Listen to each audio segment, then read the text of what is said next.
Good morning, everyone. It's nice to see everybody again. Now, if you were here last week, then I'd like to welcome you back to week 2 of my lecture series.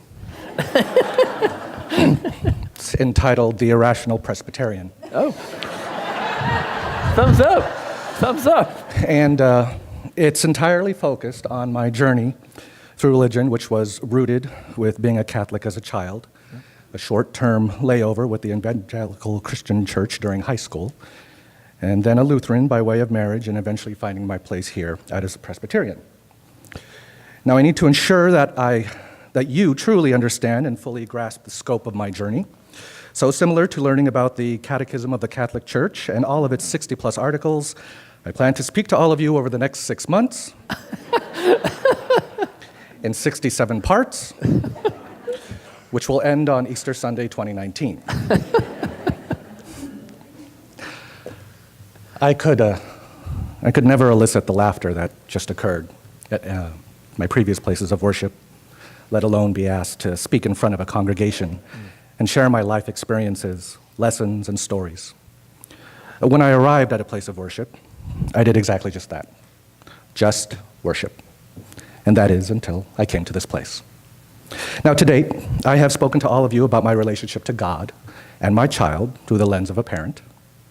I spoke on behalf of our story-catching committee on how the value of storytelling became an influence in my life, personally, professionally, and socially. I spoke to the members at the board meeting on the importance of TPC's youth program, and was happy to do so last week again when Maureen asked me to speak on behalf of the stewardship campaign. And I even dropped the mic in front of all of you saying TPC out.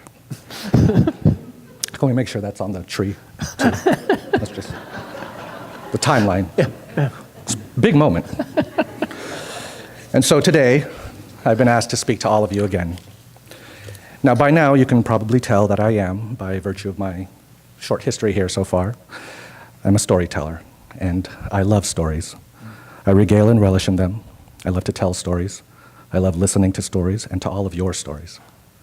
And I truly love recognizing how well we tell stories here at TPC as we worship.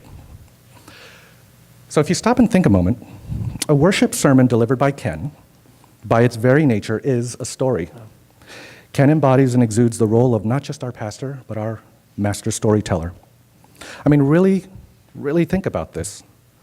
Through his retelling of a story from the Bible, he stands up in front of all of us and carefully weaves elements into his sermons using and referencing poetry, music, art, literature, television and movies, and even our current social climate.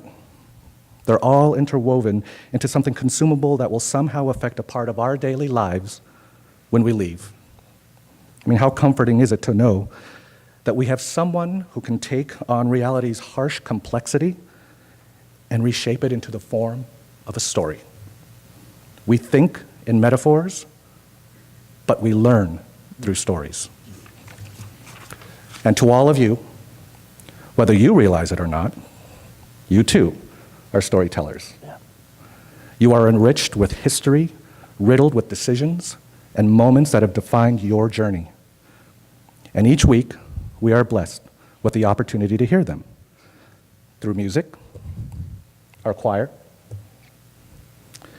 the art and photography that are exhibited throughout this building, the written word, and especially in the brief moments where we gather our strength and open up our vulnerability to share with each other our joys and those concerns.